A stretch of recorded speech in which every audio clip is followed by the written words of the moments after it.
A la revolución no se le podrá imputar jamás haber asesinado un solo ciudadano, haber torturado un solo preso.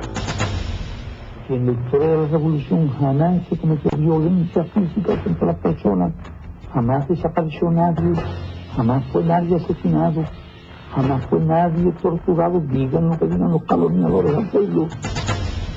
Sin el socialismo, Cuba no sería un país en el que durante 42 años no se ha conocido la represión ni la brutalidad policial.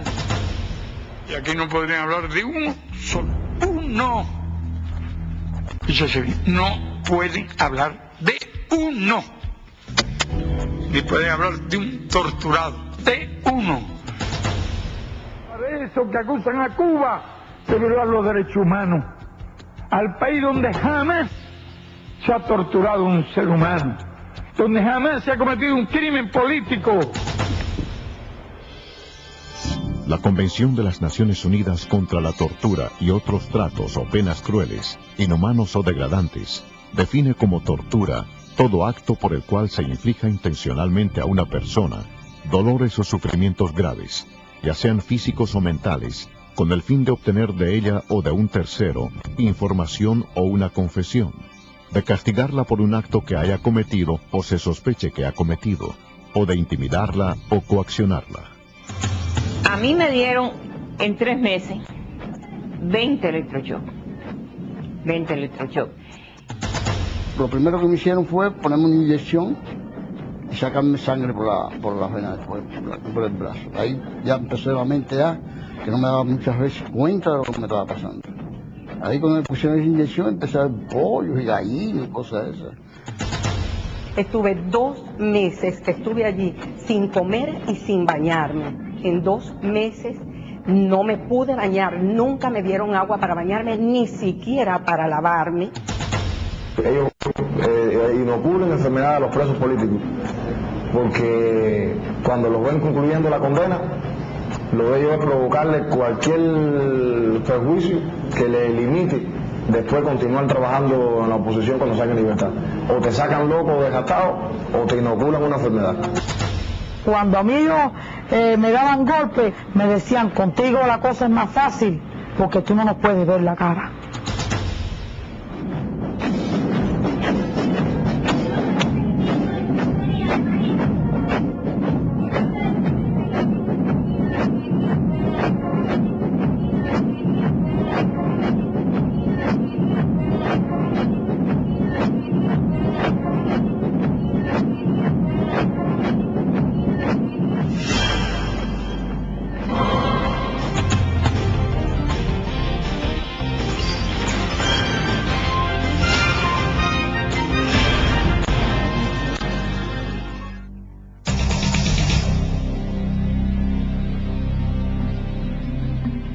El régimen castrista, desde su llegada al poder en enero de 1959, instauró el terror como un método para perpetuarse en el poder.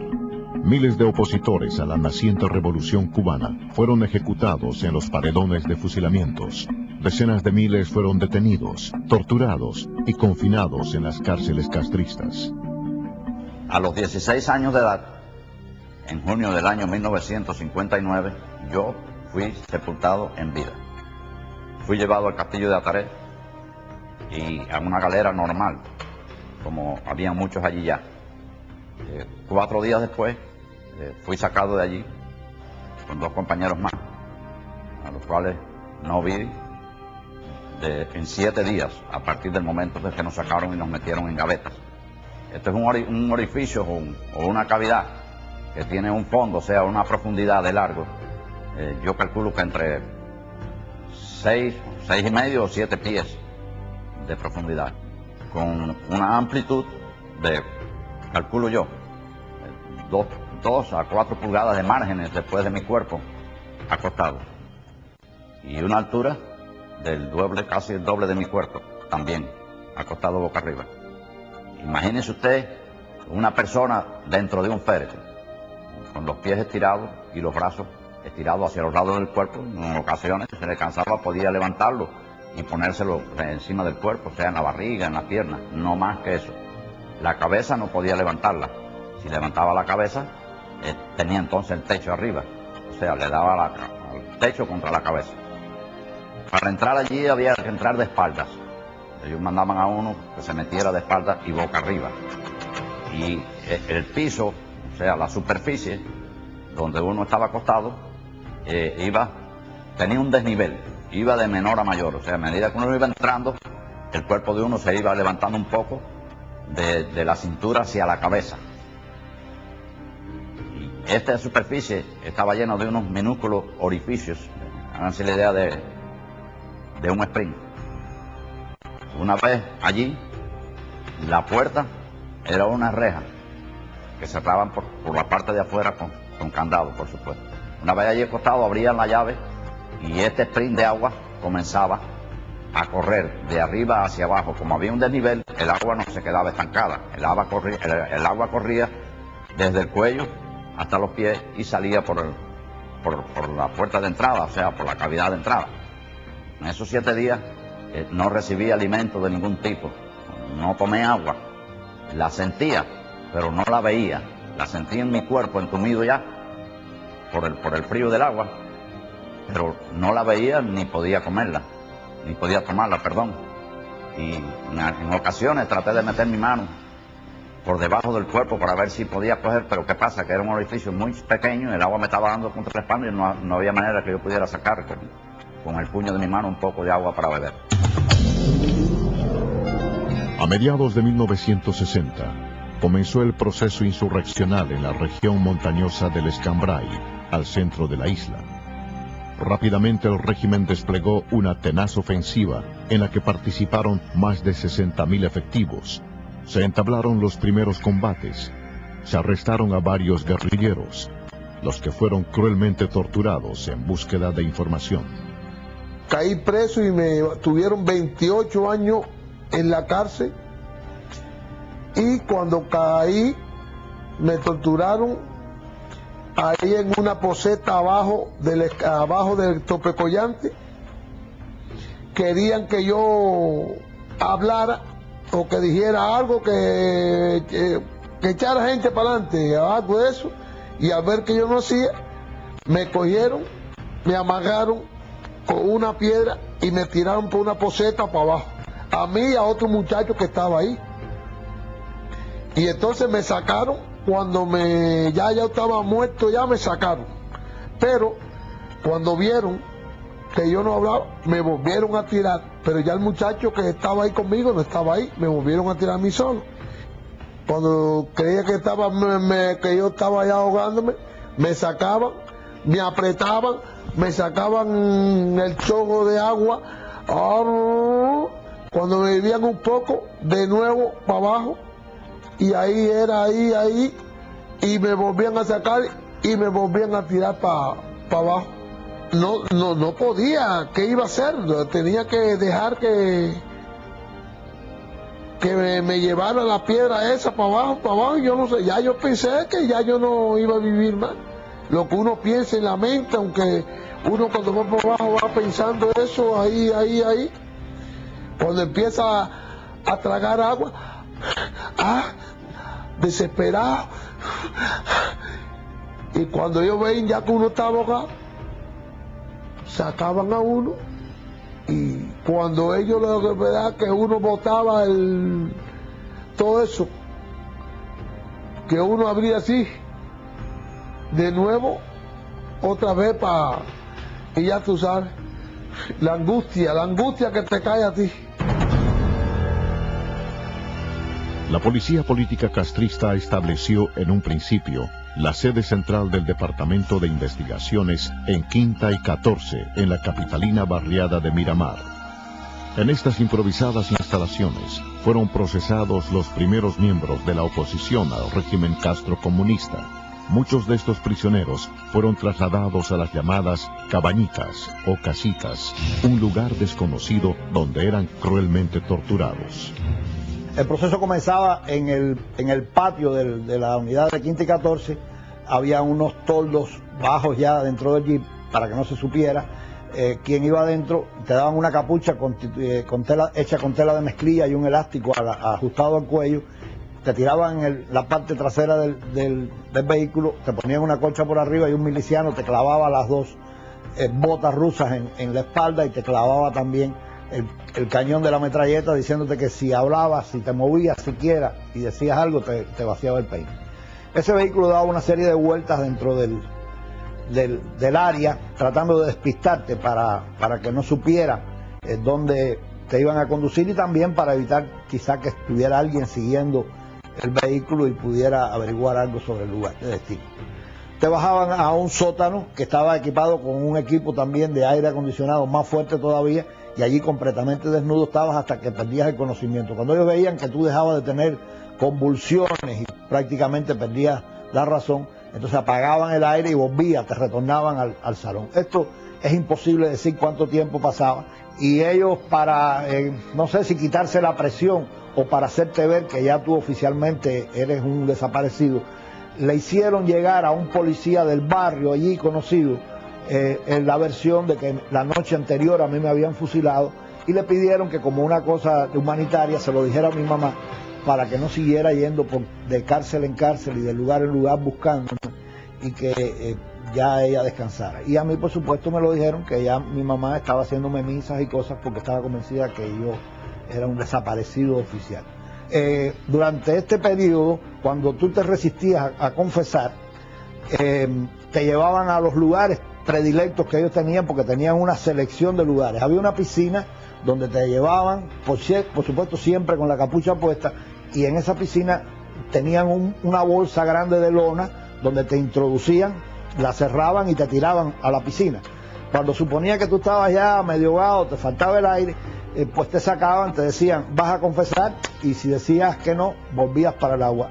Es imposible saber cuántas personas murieron en estos ensayos, porque no había una forma segura de saber cuál era el estado tuyo y cuánto habías respirado.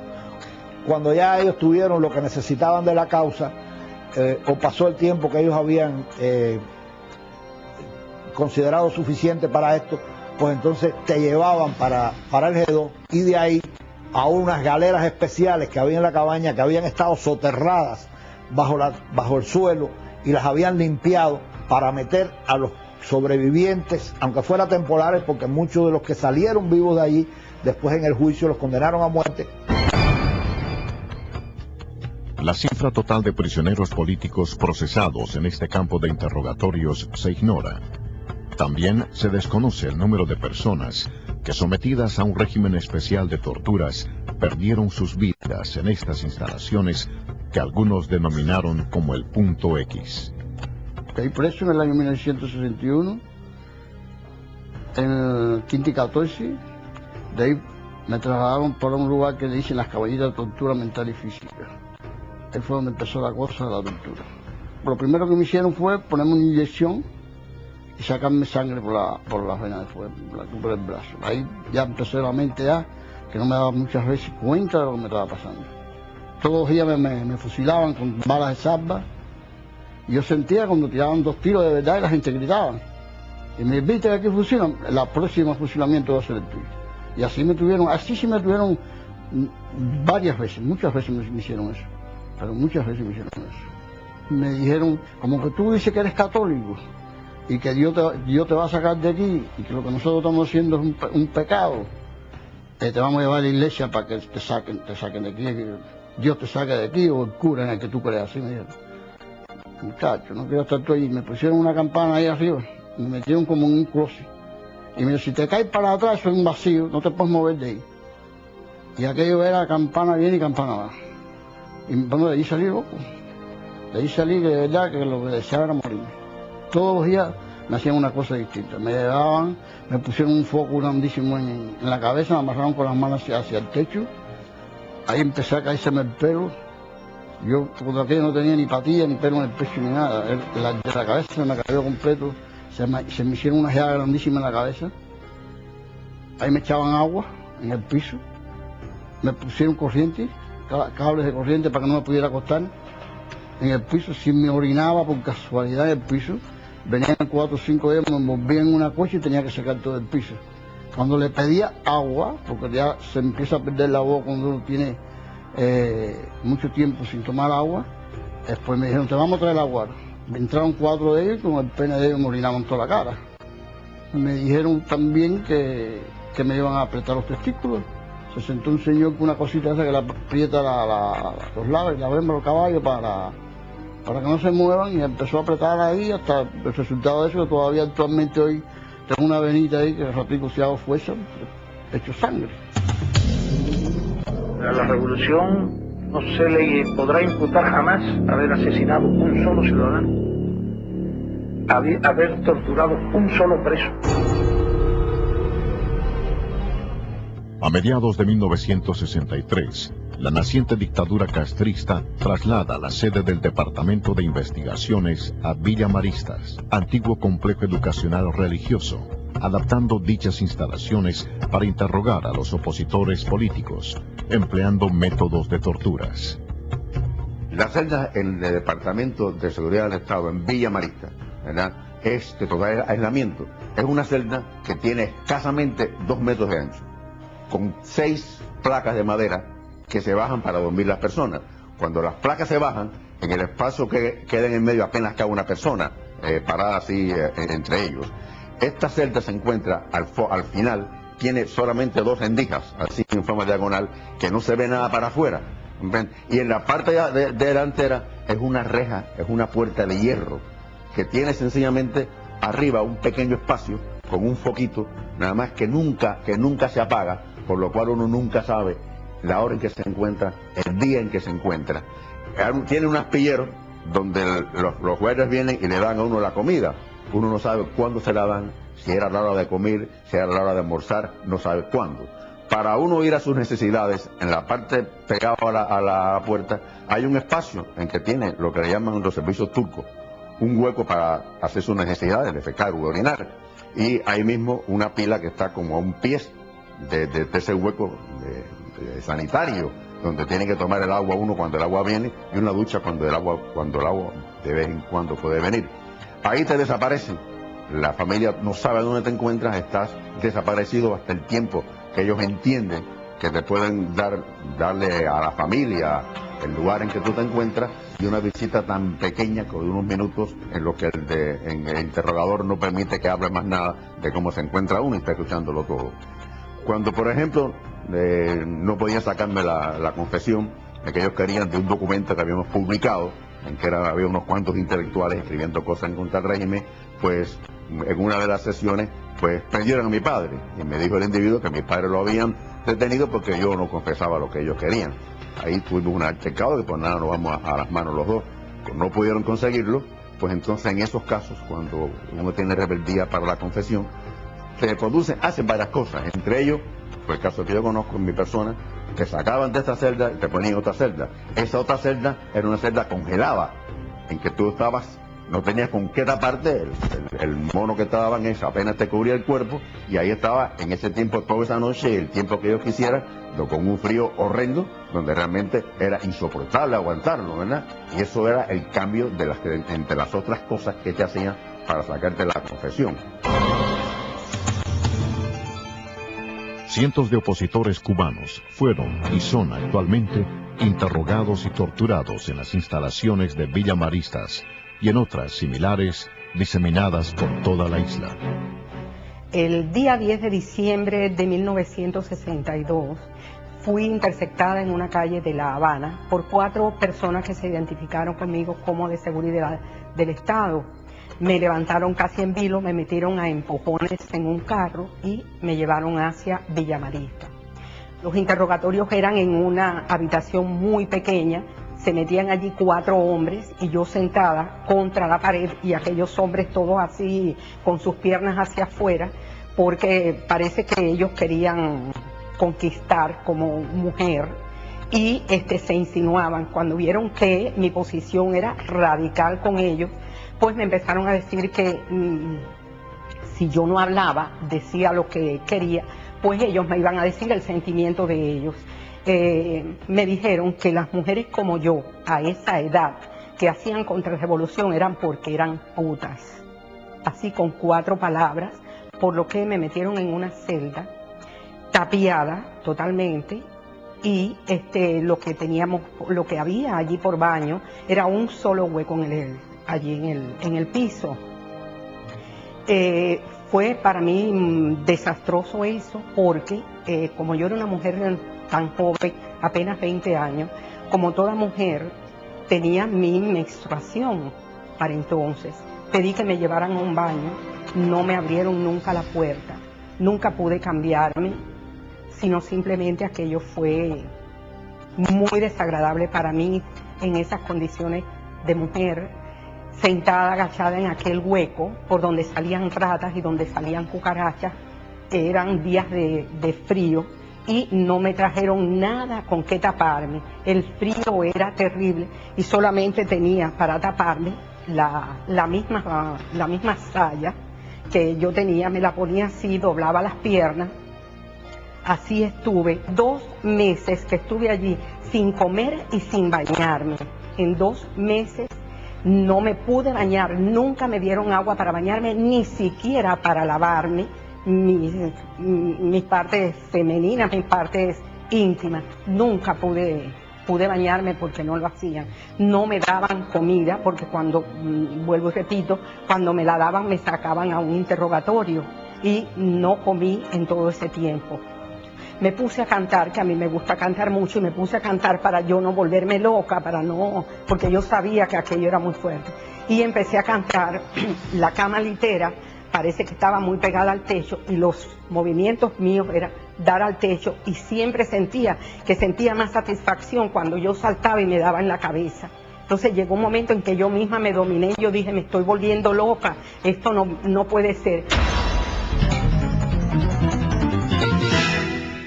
Que en la historia de la revolución jamás se cometió violencia física contra las personas, jamás desapareció nadie, jamás fue nadie asesinado, jamás fue nadie torturado. Digan lo que digan los calumniadores al pueblo. El régimen, durante las casi 5 décadas en el poder, ha empleado diferentes fármacos como instrumentos de torturas. Decenas de prisioneros políticos han sufrido los efectos de medicamentos usados con fines de producir procesos hipnóticos y de esa forma obtener informaciones. Me trasladaron directamente a Villa Marista. Desde que llegué a Villa Marista, pues me dieron un papel para que lo llenara y me pusieron en un lugar muy frío, muy frío. No pude escribir nada por el frío que había. En cada 5 minutos me sacaron 2 o 3 veces. La segunda vez ya me incomunicaron por 18 días. En esos 18 días estaba en una celda que yo no sabía si era de noche o de día. Uno de estos momentos, no sé, por la noche o por el día, ellos vinieron y me pusieron pentotal sódico. Yo tenía conocimiento ya más o menos lo que hacía el pentotal sódico. Cuando me pusieron esos, parece que me afectó las vías respiratorias, porque eso deprime el sistema nervioso central, deprime también la respiración y me cerró un poco la glotis. Como yo estaba en una tapiada, yo empecé a darle golpe a la ventanita pequeña esa que estaba, porque me ahogaba, me faltaba el aire. Y entonces cuando abrieron la ventana yo tiré las manos para afuera ahí porque no podía, me estaba cayendo. Entonces abrieron la puerta y caí en medio de un pasillo ahí como si fuera un animal. Entonces me arrastraron, vino un enfermero, se llamaba David, y entonces me estuvo reconociendo ahí en el piso y así mismo me arrastraron y me metieron para adentro así sin mirar más. Cuando estaba tirado en esa camilla, pues vinieron como 3 oficiales, que recuerde yo, a lo mejor fue parte de la parte hipnótica, porque esto tiene productos hipnóticos, un barbitúrico, y estaban frente a mí y decían, sí, él es. No sé en qué momento, más tarde me sacaron de allí a patadas, empujones, ya que eran unos pasillos oscuros, yo no veía nada, por el suelo me robaban, me llevaban rodando por el suelo, empujándome, dándome golpes, y cuando llegué al lugar de interrogatorio estaban 3 personas, Jorge Leve Apiere, era el interrogador principal. Desde que llegué, cogió y me tiró contra una silla, me dijo, asesino, mataste a una vieja, mataste a un niño, una escuela, una bomba. Dije, pero yo no sabía ni qué me estaba hablando porque sabía que todo eso era mentira. Pero así todo, yo estaba confuso porque la mente mía no me daba. Y entonces me empezaron a dar golpes, me tiraron contra el piso, en el piso me patearon y así se cansaron de maltratarme ahí en el piso. Entonces yo me quedé en el piso porque ya me quedaba, yo oía, yo estaba algo consciente de lo que estaban hablando. Pero entonces llamaron al enfermero, parece que yo tenía la presión baja o algo de eso, me reconoció y dijo, déjenlo ya. El presidio modelo o reclusorio nacional para hombres de la isla de Pinos fue el penal escogido por el régimen castrista para confinar desde el propio año 1959 a los prisioneros políticos cubanos. Más de 5.000 hombres fueron encarcelados en las 4 circulares y los edificios que conformaban el penal.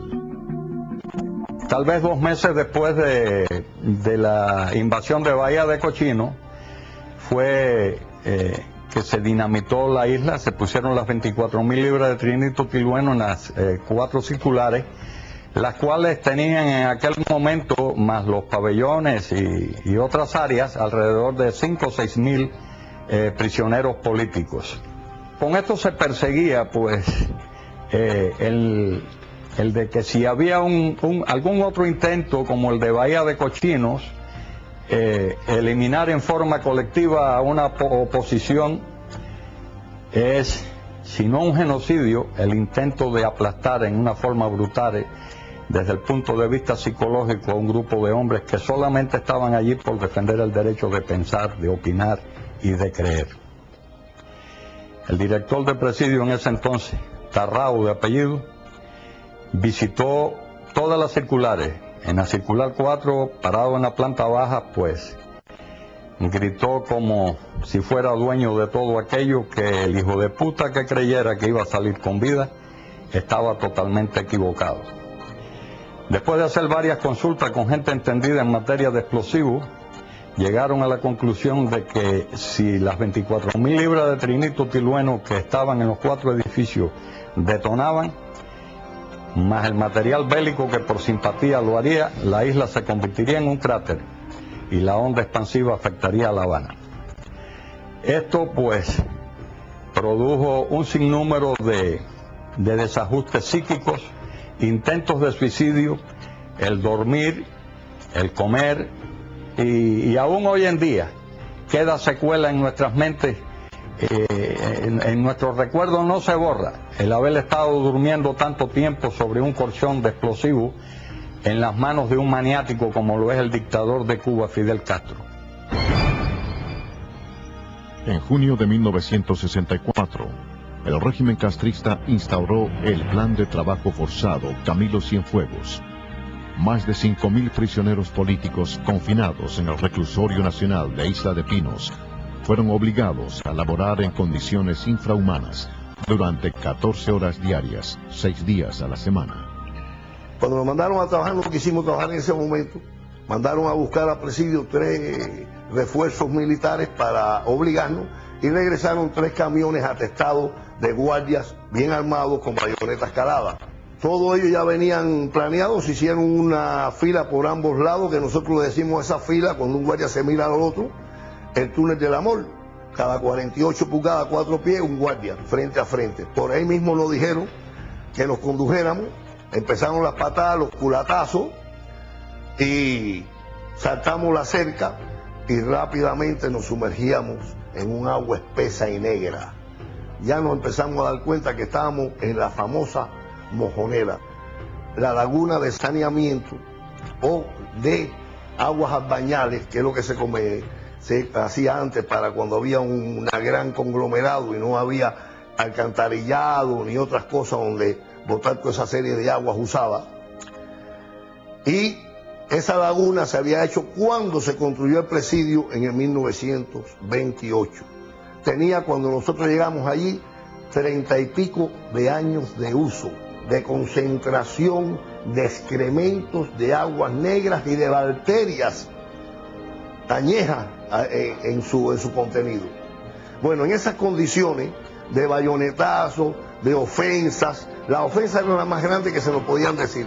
El pelo de nosotros parecía un pelo conchambroso, como si fuera una pasa de más o menos 7 meses sin lavarnos la cabeza, la cara de nosotros negra, a veces con las partículas negras pegadas al rostro nuestro, en los labios nuestros, y así tuvimos, casi eran las 7 menos cuarto de la noche, considero yo, porque ya el sol se estaba escondiendo en la rajita del horizonte, cuando nos sacaron.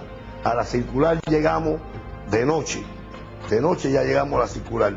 Y me recuerdo que cuando nosotros llegamos se corrían, que dónde estábamos nosotros. Nada más que entramos, corrieron todo el mundo, pero no sabían cuál había sido el destino. Y del lado mío había uno, que eso sí me recuerdo, y me emociona, que fue a socorrer al amigo, y el amigo le dijo, no me toques, échate para atrás, échate para atrás, que vuelo a fosa, abajo de fosa. Y lo cogió por el brazo y le dijo, mi amigo, usted huele a dignidad, deme un abrazo. Y se lo llevó.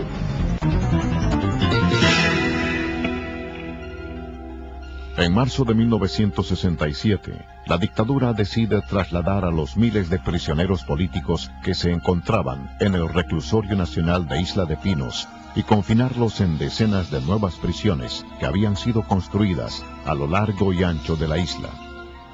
El régimen castrista siempre le ha negado la condición de prisionero político a los reos de conciencia cubanos.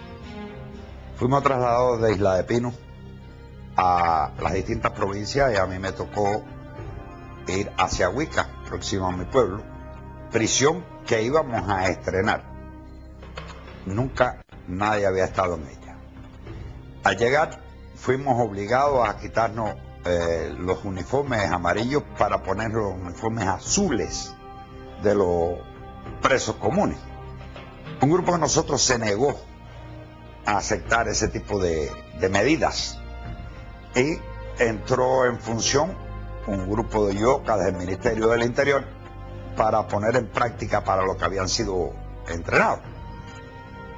Nos agarraron, nos maniataron pie y mano a la espalda, como se amarra a los cerdos para inmovilizarlos, y nos tiraron a los baños. De ahí, 3 horas después, nos llevaron a las celdas de castigo.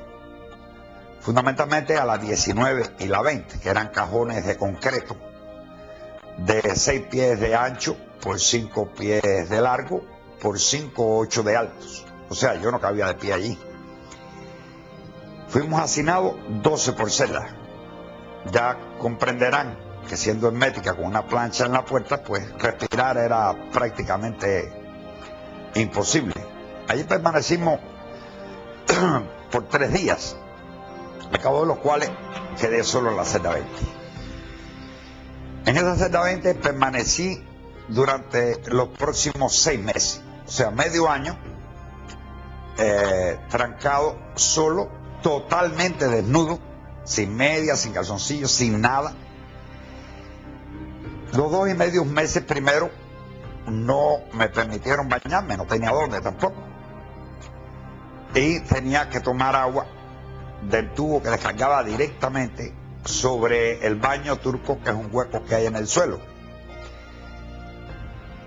Venían una vez al mes y me rapaban la cabeza. Sin embargo, no me cortaban ni la patilla ni el bigote, para que tuviera que tener patilla y bigote como si fuera un rebelde, entre comillas, comunista.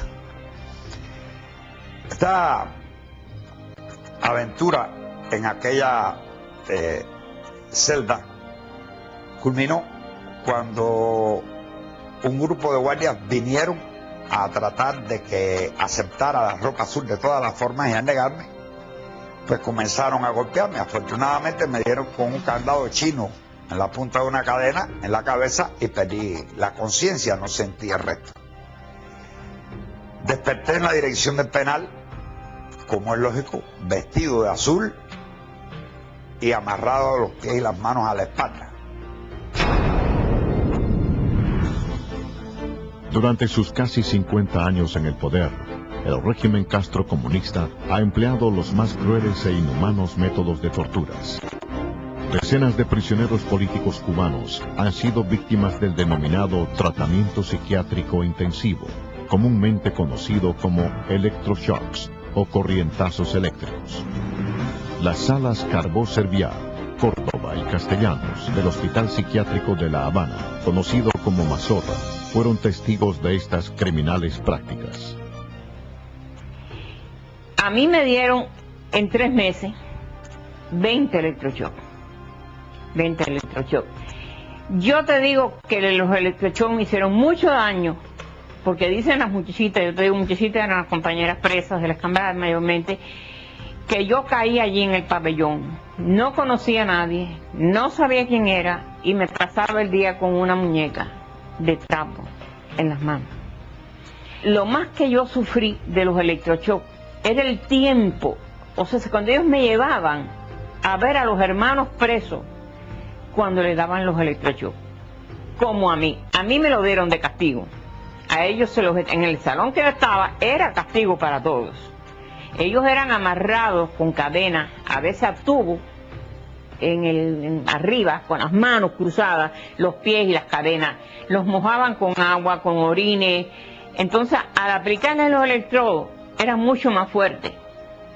Entonces, esa tortura de oír esos gritos, porque se grita, yo tengo que haber gritado también, se grita, y esas luces, yo creo que a mí me hicieron mucho más daño que los mismos electroshocks que me dieron a mí.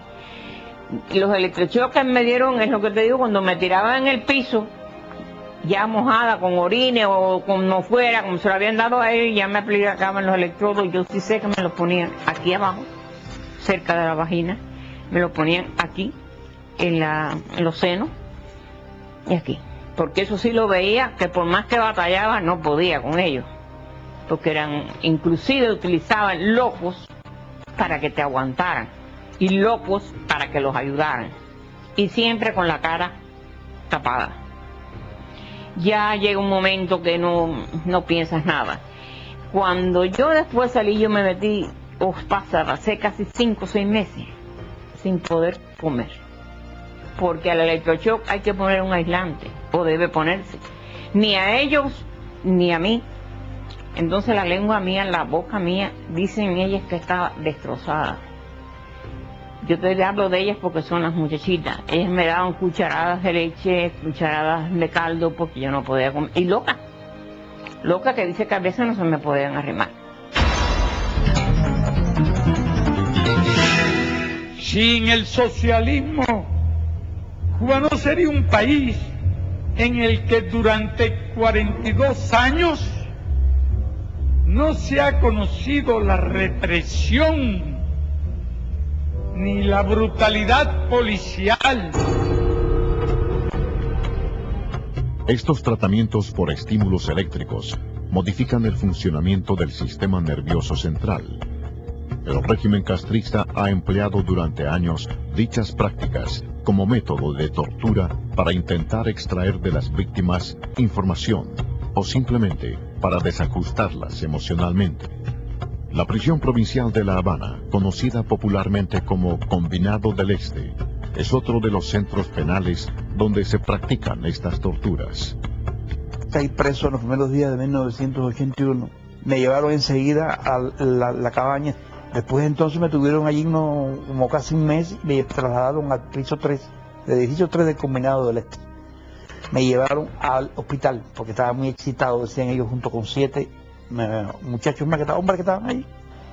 Estando en el hospital, dice una psicóloga, la psiquiatra no había llegado, que estaban esperándola, vendría en una semana o 2, que era conveniente para tranquilizarme, darme electroshock, porque el electroshock me iba a poner tranquilito. Ese mismo día hicieron así, me pusieron en una fila, éramos 7, en una colchoneta en el piso. Los electroshocks, me dijo un médico que los hay el estímulo suave y fuerte. No sé si me dieron el fuerte, me parece que sí, porque yo quedé, en cuanto empezaron a darme un día sí, un día no, esos electroshocks, que yo no recuerdo ni el electrocardiograma, no sé si me lo dieron porque la memoria se me ha ido un poco de esa época, pero recuerdo que me acostaban, me ponían unos electrodos en la cabeza y en el momento que lo ponían decía muerde. Entonces, o sea, que no era con anestesia, era sin anestesia. Y esa colchoneta estaba toda meada, corregida, que horrible. Porque eso, a veces cuando tú te dan el electrodo, te orina, te va, lo de Finter. Y entonces así fuimos de un día a dos durante 7 electroshocks. Y así yo me di cuenta que cuando yo despertaba en la cama, yo tenía el día entero en un estado, por eso yo pienso que era el electroshock fuerte, porque yo estaba ido de la realidad. El tiempo, el espacio, se me estaban que no coordinaba las cosas que hacía. Perdía la hora de la comida cuando llegaba, se me quedaba el plato de comida sin comer. Me he quedado con una cosa que todavía yo tengo, que es que me despierto con un estado de angustia y no tengo reconocimiento de mi identidad. Fue a partir de esos electroshocks que ahí me dieron. O sea, no me conozco, sea los pocos segundos que soy un ser humano y que soy yo. Pero el nombre es el que no me viene, ni el nombre ni el lugar en que estoy, hasta que me doy cuenta que estoy en mi casa. Y que desperté y que voy a iniciar un nuevo día.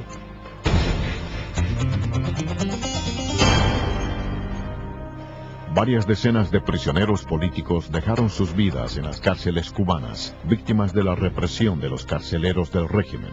Otros, aunque corrieron mejor suerte, fueron mutilados y guardan en sus cuerpos las imborrables huellas de los tratos crueles e inhumanos recibidos.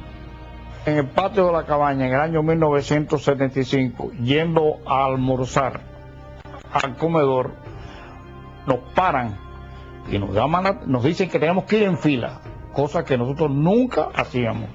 Todo eso era preparado para agredirnos. Al decirles que nosotros nunca íbamos en fila al comedor porque no era necesario, era un tramo de unos 40 o 50 metros, un militar de apellido Borroto me dijo a mí, póngase en fila. Yo le dije, nosotros no acostumbramos a ir en fila al comedor. Eso fue lo único palabra que me dieron entre él y yo. En ese momento yo lo miro porque se me queda frente a mí y coge el machete, un machete que tenía en la mano, porque ya ellos venían preparados para darnos. Y en ese momento nos empiezan a dar planazos a todos, por la espalda y por donde. Y cuando yo veo a este militar que viene hacia mí, me está dando planazos por la espalda, pero no cuando viene de frente, yo me doy cuenta que quiere atacarme. Y cuando yo lo miro, coge el machete, me mete un machetazo, yo me protejo porque me tiene el machetazo por el cuello, porque me tira por aquí arriba, le pongo la mano así y me tumbó ese dedo que yo no me di cuenta porque era tan rápido el machetazo que yo no me di cuenta de que había perdido un dedo. Entonces al ver yo que me tiró un machetazo, me iba a tirar el segundo, me protegí la cabeza y entonces me dio otro machetazo por aquí, por esta mano, que me la ha dejado así. Esa mano yo no puedo cerrar los dedos del machetazo como yo. Y esta otra, se perdió el dedo y este dedo ha quedado en estas condiciones.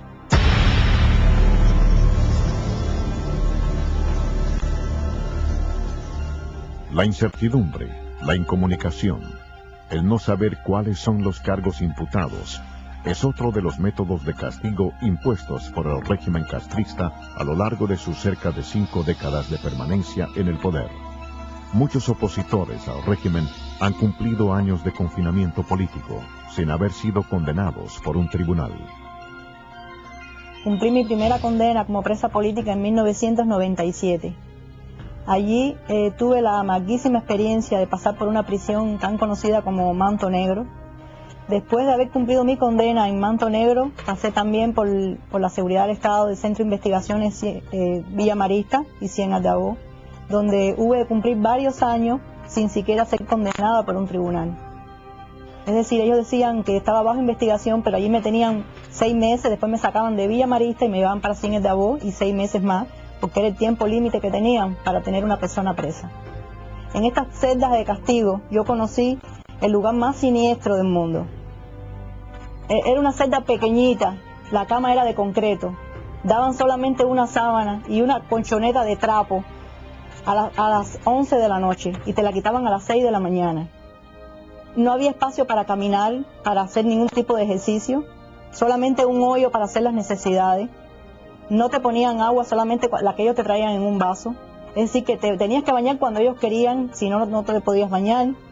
No tenías agua para nada. Una abstinencia horrible. Y algo que me impactó mucho era la gritería de todas las demás presas. No nos veíamos ninguna, porque eran celdas muy pequeñas y totalmente tapiadas, pero sí se oían cómo gritaban. Gritaban porque le daba claustrofobia estar encerrada, porque no soportaban aquello, empezaban a darse golpes ellas mismas, trataban de partirse un brazo, de hacerse heridas para que las sacaran de aquellos lugares tan siniestros. Como única forma que ya me quedaba a mí en este caso de protestar contra tantas injusticias que estaban cometiendo en contra de mi persona, pues yo encontré una solución que era hacer una huelga de hambre. Definitivamente o me sacaban de la prisión o yo moría, pero yo sabía que yo no podía estar en un lugar como aquel porque no lo merecía, porque nunca había cometido ningún delito. Y así me declaré en huelga de hambre varias veces, arriesgando mi vida y mi salud, que todavía hoy en día hay secuelas, ¿no?, de todas esas huelgas de hambre que se hizo, pero él era la única respuesta que uno podía en ese momento expresar. Y aquí no podrían hablar de uno solo. Uno. Fíjese, no pueden hablar de uno. Ni pueden hablar de un torturado. De uno. El empleo de la asistencia médica como método de tortura ha sido otra de las prácticas empleadas por el castrismo para amedrentar a quienes se les enfrentan. Decenas de opositores al régimen sufren las secuelas de esos ensayos, semejantes a los realizados por los nazis en el campo de concentración de Auschwitz. Una vez en Villa Marista, donde me comienzan los dolores de la columna, el instructor que me estaba asistiendo en ese momento, llamado Ariel Roja Capitán, es el que me informa que voy a ser trasladado a la sala de la seguridad del Estado, lo que es la parte del hospital, para que allí me ofrezcan asistencia médica. Una vez llegado a ese lugar, se entrevista conmigo un coronel, doctor, que se identifica como neurólogo, el cual me informa de que se me va a hacer una introducción de una sustancia química en mi columna vertebral que servirá como contraste para poder apreciar a través de ese contraste cuál es la causa de esos dolores por los cuales yo estoy atravesando. Realmente yo siempre dudé y siempre le temí, me aterrorizaba la idea de que de caer en las manos de los médicos, porque era una forma fácil de ser vulnerable, yo me convertía en un blanco fácil, pero estaba en una disyuntiva: o continuaba con esa crisis de dolor o me decidía a recibir la supuesta asistencia médica. Ahí fue mi decisión, en la que yo acepto y me hacen ese tipo de tratamiento, y muy pronto, ya a las 72 horas, yo comencé a sentir los efectos de esa introducción de esa sustancia a través del canal medular. Empecé a sentir dolores incesantes, mucho más agudos de los que tenía anteriormente, y ya no solamente en la zona de la columna, sino que en la zona de la cabeza. Toda esa sustancia se alojó en el canal medular, actualmente aparece. Toda esa sustancia se me alojó en la zona del cráneo. Tengo toda esa sustancia calcificada en mi cráneo. Desde ese entonces pude apreciar categóricamente que esa sustancia, o la asistencia que me ofrecieron en ese lugar, fue la causante de haberme trastornado el sueño hasta el presente.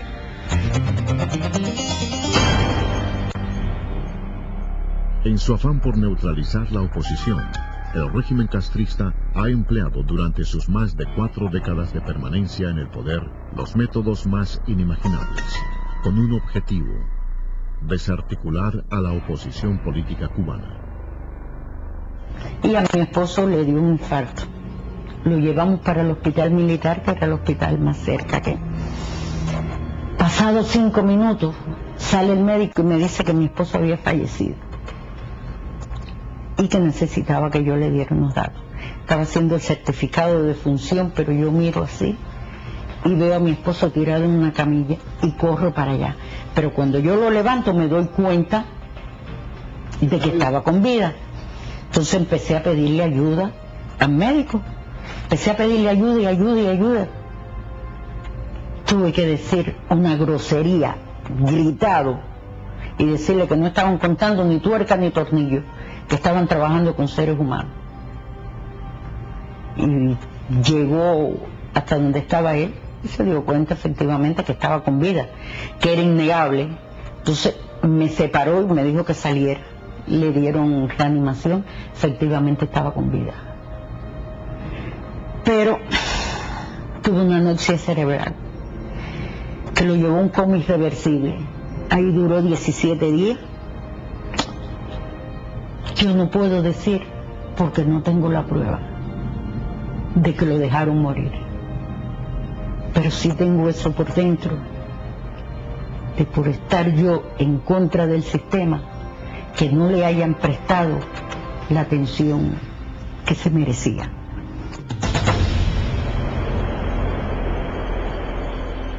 La policía política, sus escuadrones paramilitares, disfrazados bajo el nombre de Brigadas de Respuesta Rápida, han reprimido desde 1959 cualquier acto de respuesta o denuncia popular. Estas tropas, entrenadas por el régimen, han maltratado y torturado a los pacíficos opositores sin importarles su condición social, sexo e incluso limitaciones físicas. Se hizo la exhortación para hombre de 8. Y entonces hicieron una citación para una iglesia y ya habían vigilancia de tropas especiales y le habían hecho la advertencia a mi madre que no fuera porque iba a ser mal para mí. Y yo fui, me detuvieron en la parada de huevos, me llevaron a la unidad de la María Luisa y cuando varias veces traté de levantarme porque me tiraron al suelo, me agarraron así mientras me llevaban para allí para que yo no gritara abajo.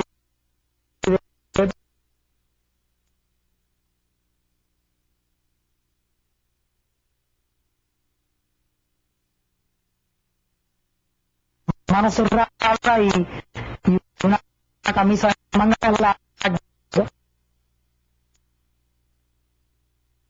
Rico se me hizo una propuesta para que yo saliera de los derechos humanos, fue en el DTI cuando me detuvieron con Vicé. Pues entonces sí me hicieron una propuesta que si yo me quitaba de la oposición, pues ellos me iban a dar las oportunidades que no me dieron en mi niñez, de estudiar todo lo que yo quisiera. Y yo dije que cuando yo daba un paso hacia adelante, no daba ninguno hacia atrás, que ya era demasiado tarde, porque los malos tratos ya estaban hechos y eran una cosa imborrable en mi vida. Desde su llegada al poder, el castrismo ha enfrentado a quienes se les oponen política y pacíficamente. El régimen castrista ha empleado los más crueles, inhumanos y degradantes métodos de tortura para silenciar la voz de quienes reclaman el regreso de la democracia a la isla. Uno de los efectivos de la cárcel que más se destacó por reprimirme y por crearme situaciones difíciles a mí, que es teniente José Ruiz Collado, él en una ocasión manifestó públicamente y abiertamente que si yo lograba salir en libertad, salía con tuberculosis. Ellos inoculan enfermedad a los presos políticos, porque cuando los ven concluyendo la condena, lo de ellos es provocarle cualquier perjuicio que le limite después continuar trabajando en la oposición cuando salgan en libertad. O te sacan loco o desgastado, o te inoculan una enfermedad. 2 o 3 meses antes de yo salir en libertad, me hice análisis en la prisión de puto, me hice análisis de sangre, entre otros análisis, todos dieron negativo. Cuando salí en libertad, me hice análisis en el policlínico de mi municipio, en Camajuaní, y entonces me hice una placa también, y entonces la placa dio una lesión en el pulmón izquierdo, y el médico que me atendió de una forma que no es ética como un médico, porque me dijo que cuando miró la placa me dijo así mismo literalmente: coño, mi negro, qué fatal te pusiste, acabó de salir en libertad y se te olvidaron los carnavales de Camajuaní, porque esto que veo en la placa, si no es cáncer, es tuberculosis. Y entonces a partir de ahí me hice unos cuantos análisis y dio tuberculosis en codificación número 3. Este es el uniforme carcelario en Cuba, y el que fue entregado también en el invierno más crudo de Cuba, en el invierno del 2000. Esta es la camisa sin manga, sin cuello, todo el uniforme carcelario, entregado en el invierno más crudo del 2000, y con esta misma tela se produce en la caja de muertos en Cuba. Así que el mensaje que recibe tu subconsciente es que estás en un lugar que va camino a la muerte. esos que acusan a Cuba de violar los derechos humanos, al país donde jamás se ha torturado un ser humano, donde jamás se ha cometido un crimen político. Miles de hombres y mujeres han muerto víctimas de la represión del régimen. 41 personas, muchas de ellas menores de edad, fueron asesinadas en la madrugada del 13 de julio de 1994, cuando tratando de escapar de la isla en un viejo remolcador, fueron embestidos por embarcaciones castristas frente a las costas de La Habana. En ningún momento nos dijeron que nos pararan, que nos paráramos ni nada. Ellos lo que hicieron fue echarnos agua. Entonces llega un momento en que ya vemos que nosotros no podemos seguir, porque entonces sí iba a ser fatal, y paramos, porque ya el agua estaba entrando. Entonces paramos y se lo dijimos, mira, nosotros viramos para atrás, nosotros vamos a virar para atrás, ya estamos parados, y ellos nos vieron parados y todo. Y le decíamos que no nos hiciera daño, que llevábamos niños ahí, le enseñábamos a los niños, le seguían echando agua. Entonces después vinieron dos más, como a 7 niños allá. Y se pusieron uno por cada lado, uno va al frente, otro atrás, y entonces de atrás se subió arriba del barco, y ahí fue donde le dio el golpe por el lado y lo viró. Y todos nos hundimos, y el barco se hundió inmediatamente, pero los que estábamos afuera tratamos de subir, estaba muy profundo también. Yo llevaba al niño mío, me llevaba aguantado, y yo no lo solté. Entonces yo subí, pero yo no sé nadar ni nada de eso. Entonces subí, pero volvía de nuevo para abajo. Entonces cuando subo, hay una mujer que estaba flotando al lado mío y me aguanté de ella y cargo al niño. Y entonces había mucho oleaje. Entonces no